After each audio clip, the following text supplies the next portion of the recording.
Glamour எனக்கு பெருசாக interest இல்லைங்க, ஸோ பண்ண மாட்டேன். ஆமாம், அப்பயும் அவர் அமைதியாக தான் இருப்பார். நாங்கள் தான் கொஞ்சம் அவரை பண்ணுங்க, ஒன்றும் பிரச்சனை இல்லை பண்ணுங்க அப்படின்னு சொல்லி கொஞ்சம் அவரை ஒரு அந்த வழிக்கு கொண்டு வரதுக்கே கொஞ்சம் கஷ்டம்தான் எவ்ரிடே. ஹாய், என் பேர் மேக்னா. இந்த நானும் ஒரு அழகிதான் படத்தில் நான் ஹீரோயினாக பண்ணியிருக்கேன். இது வந்து ஒரு ஃபீமேல் ஓரியன்ட் சப்ஜெக்ட். இப்போது கேர்ள்ஸ் எல்லாம் ஃபேஸ் பண்ணுற இஷ்யூ தான் இந்த படத்தில் வந்து காமிச்சிருக்காங்க. சிட்டிஸ்லலாம் அது நடக்குதான்னு எனக்கு சரியாக தெரியல, பட் வில்லேஜஸ்லலாம் இன்னுமே அது நடந்துகிட்ருக்கு. ஸோ அதை வந்து படமாக எடுத்து அதில் நான் ஆக்ட் பண்ணியிருக்கிறது வந்து எனக்கு ரொம்பவே ஹாப்பி. ஸோ ஒரு அவேர்னஸ் கொடுக்குற மாதிரி ஒரு ஃபிலிம்.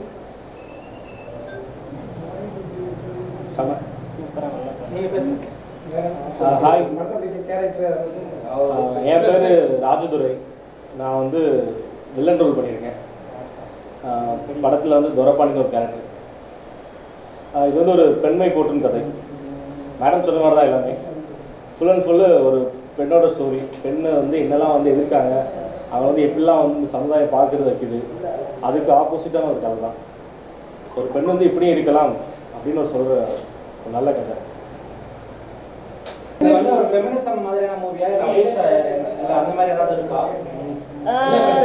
இது வந்து ஃபெமினிசம்னு சொல்ல முடியாது. A woman fights for her rights அந்த மாதிரி ஒரு ஃபிலிம் இது. It's not feminism. ஒரு பொண்ணு வந்து எல்லா அந்த சொசைட்டியை எதிர்த்து ஒரு போராடுற ஒரு சப்ஜெக்ட். ஸோ இந்த படத்தை பார்த்தா மேபி நிறைய கேர்ள்ஸ்க்கு வந்து ஓகே நம்மளும் அந்த மாதிரி வாய்ஸ் ரைஸ் பண்ணலாம் அப்படின்னு ஒரு அவேர்னஸ் கொடுக்கும். ஸோ அந்த மாதிரி ஒரு ஃபிலிம். இப்போ நயன்தாரா, கீர்த்தி சுரேஷ் அவங்களோட கேட்டகரியிலே போகலாம் எதிர்பார்க்கலாம். கண்டிப்பாக அடுத்தவங்க தானே அந்த மாதிரி ஒரு நல்ல ஒரு ஃபிலிமு நல்லா நாங்கள் பண்ணியிருக்கோம். பட் மக்கள் கையில் தானே இருக்குது. So yeah. ஷூட்டிங் வந்து முழுக்க திருநெல்வேலி மாவட்டம். அங்கே வந்து சேரன் மகாதேவி, அம்பாசமுத்திரம், களக்காடு அங்கே உள்ள சுற்றியுள்ள ஒரு கிராமத்தில் வச்சு தான் எடுத்தது.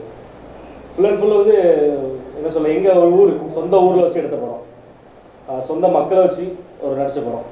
யாருமே வெளியே உள்ள ஆர்டிஸ்ட் வந்து ஒரு 4-5 ஒரு முக்கியமான மெயினான ஆர்டிஸ்ட் தான். மற்றவங்க ஃபுல்லாக எங்கள் ஊரில் உள்ள ஆட்கள் தான். இந்த படம் வந்து பார்க்கலாம்னு சொல்லுங்கள், ரீசன்னால பார்க்கலாம். அதான் சொல்லியதில் ஒரு பெண்மை போற்றும் கதை. ஒரு பெண்ணை வந்து ஒரு வீட்டுக்குள்ளே முடங்கி இருக்கக்கூடாது. ஒரு பெண்ணை வந்து எந்த விஷயத்துக்காக நம்ம வந்து டவுன் பண்ணி கீழே தள்ளுவோமோ அந்த விஷயத்துக்கு மோட்டிவேட் பண்ணுற ஒரு படம். அதே தாண்டி என்டர்டைன்மெண்ட் படத்தில் என்ன இருக்குது? படத்தில் என்டர்டைன்மெண்ட் நான் நடிச்சிருக்கேன், அதான் ஒரு என்டர்டைன்மெண்ட். தமிழ் சினிமா சொல்றாங்க எல்லாமே பெண்கள் வச்சு அவ்வளோ படம் வந்திருக்கு. இல்லை வித்தியாசமாக அந்த கேரக்டர் பண்ணது இது வந்து நான் அது சொன்ன படத்தோட சஸ்பென்ஸ் போயிருந்தா ஓகே. இது ஒன்று எதிர்பார்க்கலான்னு என்ன சொன்னீங்க? இந்த இது நல்லா பண்ணிட்டு இதை வந்து புதுசாக சொல்லியிருக்கோம். அதுதான் அதோட தீம் வச்சு தான் நாங்கள் படமே எடுத்திருக்கோம். ஸோ அதை சொன்னால் ஸ்டோரியே சொன்ன மாதிரி இருக்கும். ஆமாம் ஆமாம். நீங்கள் கதை கேட்கும்போது எப்படி இருந்துச்சு? இல்லை கமிட் பண்ணால் நம்மளுக்கு ஒரு ஸ்கோப் இருக்கும், அடுத்தடுத்து நல்ல சான்ஸ் இது வச்சு வரும் அப்படின்னு நினச்சிங்களா? எப்படி? நான் வந்து எனக்கு பேசிக்காகவே எனக்கு இந்த ஃபீமேல் ஓரியன்ட் மூவிஸ்லாம் பண்ணணுன்னு எனக்கு ரொம்பவே ஆசை. லைக் நயன்தாரா மேம் பண்ணியிருக்காங்களே அறம், அந்த மாதிரிலாம் it's not a female oriented film, but ஒரு ஃபீமேல் வந்து ஒரு லீடாக பண்ணியிருப்பாங்கல்ல. ஸோ அதெல்லாம் பார்க்கும்போது எனக்கும் ஓகே நம்மளும் அந்த மாதிரி பண்ணணும் அப்படின்ட்டு ஆசை. ஸோ இந்த ஸ்டோரியை கேட்கும் போது இதில் ஃபீமேல் தான் வந்து மெயின் லீட் மாதிரி இருந்துச்சு. ஸோ அதை வச்சு தான் கதையே வந்து ட்ராவல் ஆகும். ஸோ கேட்டவொடனே எனக்கு ஓகே நம்ம மூலயமா ஒரு அவேர்னஸ் ஸ்ப்ரெட் ஆகுதுன்னா இட்ஸ் ஃபைன், நம்ம பண்ணலாம் அப்படின்ட்டு ஒரு கேட்டு தான் இந்த மூவியை நான் பண்ணேன். ஹீரோயினியா இவங்க தேர்ந்தெடுக்கிறதுக்கு காரணம் என்ன? எதனால அவங்க சூஸ் பண்ணி? அழகாக இருக்காங்க. இப்படியெல்லாம் சொல்லக்கூடாதுங்க. இல்லை, அது டேரக்டரோட சாய்ஸ்.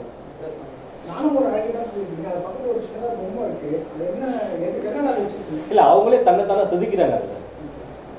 அதாவது நான் வந்து இப்படி இருக்கேன், இதனால என் நிலைமை எப்படி இருக்கு, அதை மாற்றுறதுக்காக தான் அந்த ஒரு சிம்பிள் காமிச்சிருக்காங்க. அவங்களே அவங்க தன்னைத்தான சிற்பி மாதிரி செதுக்கிறாங்க. கரெக்டா? ஃபைட்டெல்லாம் இல்லைங்க, அதெல்லாம் கிடையாது. ஃபைட்டு இருக்கு, லைக் அந்த சொசைட்டியோட ஃபைட்டு தான் இருக்கு. இந்த மாதிரி ஆக்ஷன் ஃபைட்டெல்லாம் இல்லை. யா கண்டிப்பாக பண்ணுவேன். எனக்கு இந்த என்ன இல்லை எதுவுமே கிடையாது. இது வில்லேஜ் சப்ஜெக்ட். ஸோ எல்லாருமே ஒரு ஃபேமிலியாக போய் பார்க்குற மாதிரி ஒரு படம் இது. கிளாமர் எனக்கு பெருசாக இன்ட்ரெஸ்ட் இல்லைங்க, ஸோ பண்ண மாட்டேன். சிவசக்தி மேடம் ஒரு படம் நடிச்சாங்க. அப்புறம் வந்து நம்ம ஆடுகளம் படத்தில் தனுஷ் சாருக்கு அம்மா நடிச்சாங்கல்ல, ஸ்டெல்லா மேடம், அவங்க வந்து ஒரு ஒரு கெஸ்ட் ரோல் பண்ணியிருக்காங்க. அப்புறம் அவ்வளோதான். சாங்ஸ் வந்து மியூசிக் எல்லாமே டேரக்டர் சார், பாடல் வரிகள் மியூசிக் எல்லாமே வந்து டேரக்டர் சார். சிறு படங்கள்லாம் வந்து ரிலீஸ் ஆகுது, பெரிய படங்கள் ரிலீஸ் ஆகுது, நிறைய பிரச்சனை இருக்குது. சிறு படங்களை ரிலீஸ் பண்ணுறது என்னென்ன பிளான் பண்ணுறது? ஏன்னா தேட்டர்லாம் தேட்டர் கம்மியாக கிடைக்கி, யாருமே எதிர்பார்க்க மாட்டேங்கிறாங்க. பெரிய சேல் ஆயிடுச்சு அதெல்லாம். ஆமாம், எவ்வளோ தேட்டர் சார் கிடச்சிருக்கு இப்போ? இப்போதைக்கு 30 தேட்டர் கிடச்சிருக்கு. ஓடிடியில் ஏதாவது அந்த மாதிரி என்ன பண்ணுறேன்? இல்லை சார், அது தெரியல. ஜி, நீங்கள் லீவில் பண்ணிருக்கீங்க, உங்கள் கேரக்டர் பற்றி சொல்லுங்கள். பேசல ஏதாவது சொல்லு. வாய்ப்பு கிடைச்சது. வேலை இல்லாமல் இருந்தா என்ன பண்ணீங்கன்னு வேலை இல்லாமல் இருந்தால் அந்த டைமில் இதுவா இது கொஞ்சம் பண்ண அந்த டைமில் கேரக்டர் அப்படி இருந்துச்சு, என்னோட ஃபேஸ் கட்டுருக்கு. ஓகே நீ வந்து இது பண்ணு அப்படின்னாங்க. எனக்கு ஆக்டிங் பற்றி எனக்கு அவ்வளோ இது தெரியாது. எனக்கு இவங்க தான் எல்லாம் சொல்லி கொடுத்தது. இவங்க 2 பேரும் அதில் கொஞ்சம் எனக்கு சீனியாரிட்டி தான். ஹீரோயினும் நல்லா சப்போர்ட் பண்ணாங்க. அவங்களும் நீ இப்படி பண்ணுங்க அப்படி பண்ணுங்க அப்படின்னு.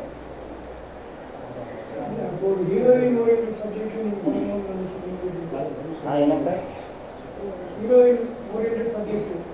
ஓகே.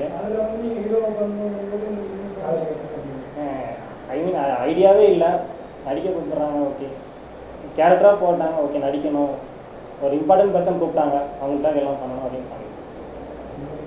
சார் நிறைய பேர் வந்து வாய்ப்புக்காக வந்து கண்டிப்பாக. ஸோ அவங்களுக்கும் நீங்கள் வந்து வாய்ப்பு கொடுத்துருக்கலாம் இல்லையா? ஏன்னா இப்போ வேலை இல்லை அப்படின்ற மாதிரி இவருக்கு நீங்கள் கொடுத்துருக்கீங்க. ஸோ நிறைய பேர் டேலண்டோட இருப்பாங்க, அவங்களுக்கு நீங்கள் ட்ரை பண்ணோம், யாருமே வரல, முன்னாடி வரல. அதாவது கிராமத்து ஸ்டோர்னால அங்கே இருந்து எடுக்கிறனால அங்கேருந்து யாருமே இங்கே சிட்டியில் வரல, எங்கே அங்கே வரமாட்டேங்க. வரது யோசிக்கிறாங்க. அவங்க எடுத்தா பெரிய படத்தில் நடிக்கணும் அப்படின்னு யோசிக்கிறாங்க. லீடிங் ரோல் வேணுங்காங்க. இப்போ நான் சினிமாக்காக எதிர்பார்த்துட்டு இருந்தவங்க தான், எனக்கு ரோல் கிடைச்சது, நான் நடித்தேன். டைட்டில் எப்படி சொல்லுது? நானும் வேலைங்க யார் அது எதை பற்றி சொல்லுது? ஃபுல் அண்ட் ஃபுல் அவங்கள பற்றி சொல்கிறது தான், ஒரு பெண்ணை பற்றி சொல்கிறது தான். நடிப்பு எல்லாமே நீங்களே கற்றுக்கிட்டீங்களா இல்லை கூத்துப்பட்டது எங்கேயாவது போயிருக்கீங்களா? இல்லை, நான் ஆக்சுவலி சன் டிவியில் ஒர்க் பண்ணுறேன். ஸோ சன் ஜியில் சீரியல் பண்ணிகிட்டு இருந்தேன். ஸோ அந்த டைமில் வந்து எனக்கு ஒரு ஸ்கெடியூலில் தான் சீரியல் இருக்கும். ஸோ இன்னொரு ஸ்கெடியூல் நான் ஃப்ரீயாக தான் இருப்பேன். நானாக கற்றுக்கிட்டது தான், கிளாஸ்லாம் போய் கற்றுக்கல. ஸோ அப்படி ஃப்ரீயாக இருக்கும் போது இவங்க வந்து அப்ரோச் பண்ணாங்க. எனக்கும் இந்த ஃபீமேல் ஓரியன்ட் ரோல்லாம் பண்ணணும்னு எனக்கு ரொம்ப இஷ்டம். ஸோ வந்தோடனே சரி ஓகே வை நாட் அப்படின்ட்டு நானும் பண்ணிட்டேன். சின்ன திரையிலேருந்து இப்போ பெரிய திரைக்கு வந்துட்டீங்க, அதோட எக்ஸ்பெக்டேஷன் அது எனக்கு என்ன சொல்கிறது, ரொம்ப எக்ஸைட்டடாக இருக்குது எனக்கு. பிகாஸ் நானே அந்த அவுட்டெல்லாம் இன்னும் பார்க்கல. ஸோ அது பார்க்கும்போது தான் ஒரு பெரிய ஸ்க்ரீனில் பார்க்கணுன்றது எல்லாருக்குமே ஒரு ஆசையாக தான் இருக்கும். ஸோ என்னோடய படத்தை நானே ஒரு தியேட்டரில் பார்க்கும்போது ஆப்வியஸ்லி ரொம்ப ஹாப்பியாக தான் இருக்கும்.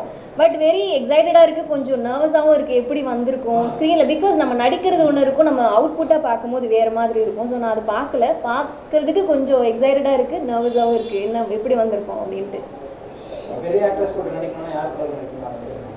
அப்படிலாம் இல்லைங்க, நல்ல ஸ்டோரி வந்தால் எல்லாரு கூடயும் நான் நடிப்பேங்க, அவ்வளோதான். அப்படி தான், இவங்க கூட நடிக்கணும் அவங்க கூட நடிக்கணும் அப்படியெல்லாம் இல்லை.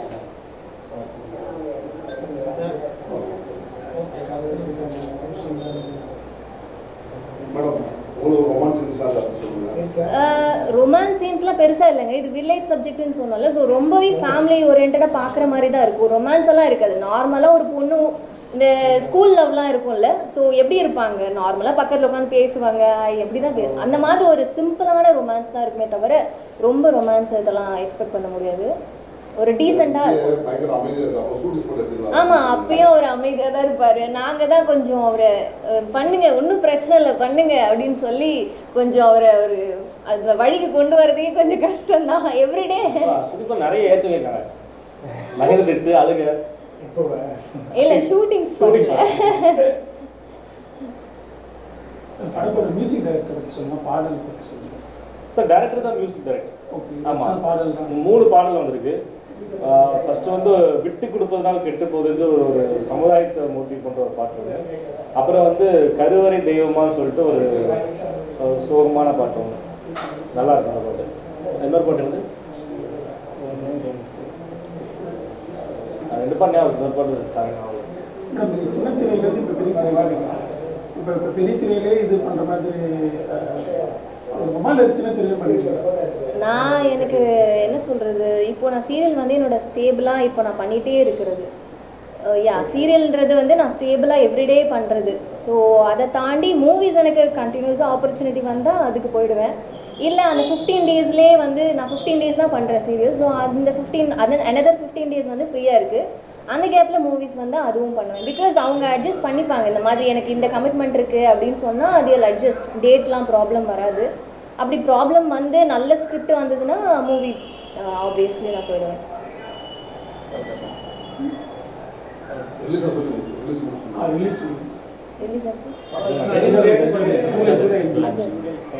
ரிலீஸ் வந்து ஜூலை 5th வந்து ரிலீஸ் பண்ணுறாங்க. ஸோ இவங்க சொன்ன மாதிரி நியர்லி 30 தியேட்டர்ஸில் வந்து ரிலீஸ் பண்ணுறாங்க. யா ஸோ கண்டிப்பாக நீங்கள் எல்லோரும் போய் பார்த்துட்டு எப்படி இருக்குன்னு சொல்லிட்டு சொல்லணும். மெயின்லி விமென்ஸ் அந்த மாதிரி பெண்கள் போய் பார்க்கணுன்றது என்னோட ஆசை. ஸோ யா கண்டிப்பாக போய் பாருங்கள், உங்களுக்கு பிடிக்கும். போய் பார்க்கணும் எங்களோட ஆசை. அது ஆதரவு தான். தேங்க்யூ.